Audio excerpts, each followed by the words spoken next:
Ruse is the largest Bulgarian city along the Danube River and a key hub for transport, logistics, business and culture in northern Bulgaria.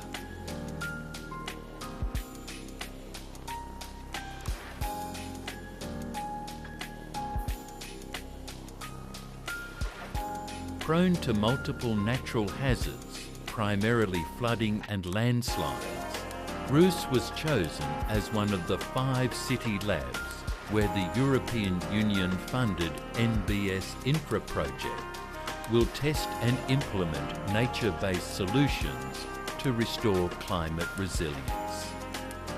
Following a disaster risk assessment analysis conducted by the Ruse municipality, the NBSINFRA project is supporting the identification of risk mitigation measures and initiatives for raising awareness while promoting behavioural change at city level.